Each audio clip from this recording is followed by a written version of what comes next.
Bonjour chers auditeurs, ici Eric Lantier au microphone et bienvenue à ce tour d'horizon du 5 avril 2018. Aujourd'hui, il va être question du port du voile et de la liberté de conscience. Et oui, mesdames et messieurs, la presse canadienne nous apprenait cette semaine que la ville de Montréal se penche sur cette question. Est-ce qu'il est permis aux femmes de porter le voile chez les policières dans l'exercice de leurs fonctions? Maintenant, évidemment, François Legault est montré sur ses grands chevaux parce qu'il s'oppose à ce que des femmes portent le voile. Il s'oppose à tout port ou toute manifestation de symboles ou de signes religieux dans l'exercice des fonctions des personnes en autorité, que ce soit des juges, des policiers, des policières, etc.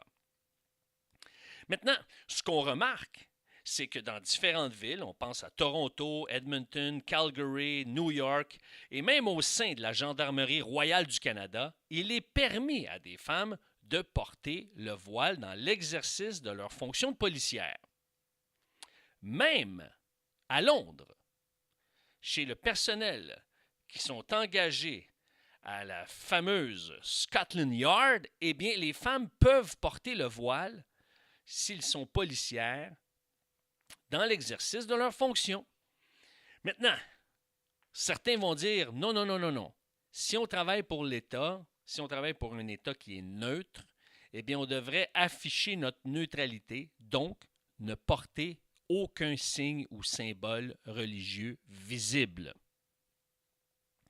Maintenant, c'est une façon de voir les choses.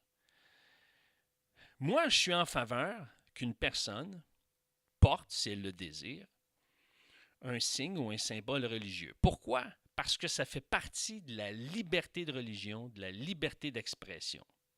Là où est-ce que j'interdirais le port du voile chez les femmes dans l'exercice de leur fonction de policière, c'est lorsque le voile est un danger pour leur sécurité, nuit à leur identité ou nuit à la communication. À ce moment-là, il est clair que le port du voile devrait être interdit. De la même manière que, par exemple, si une personne porte un symbole ou un signe ou un objet à connotation religieuse qui menace la sécurité des gens, eh bien, comme par exemple un kirpan dans un avion ne devrait pas être accepté. Pourquoi? Parce que ça peut menacer la sécurité des gens. Le kirpan devrait être placé dans la soute à bagages à ce moment-là. Ce qui arrive, mesdames et messieurs, c'est que vous allez dire, oui, oui, mais il me semble que tu es chrétien, toi. Tu n'es pas en faveur des dogmes et des lois de l'islam. Pourquoi tu permettrais à l'islam d'exprimer librement leur religion par leurs symboles? Eh bien, pourquoi? Parce que je crois à la liberté de religion. Je crois que dans un pays, dans un État laïque, eh bien, justement, on ne doit ni imposer ni interdire l'expression de la religion. Et ça, pas seulement aux gens de foi théistes, donc aux gens de foi qui croient en Dieu, mais également aux gens de foi athéistes. Donc, on doit considérer chaque citoyen à part entière, qu'il soit de foi théiste ou de foi athéiste.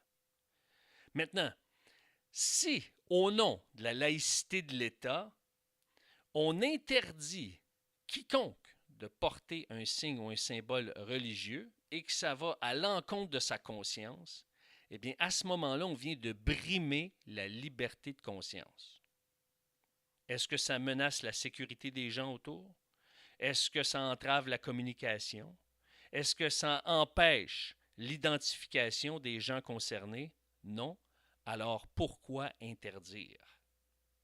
Je ne voudrais pas qu'un jour un État laïque se mette à m'interdire d'exprimer ce que je pense, d'exprimer ce que je crois, d'exprimer mes valeurs et mes croyances sur la place publique au nom d'une laïcité de l'État.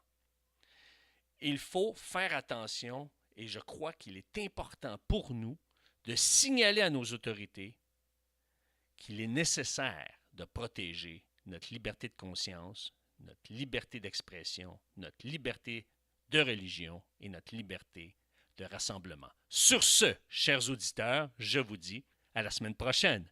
Merci et au revoir.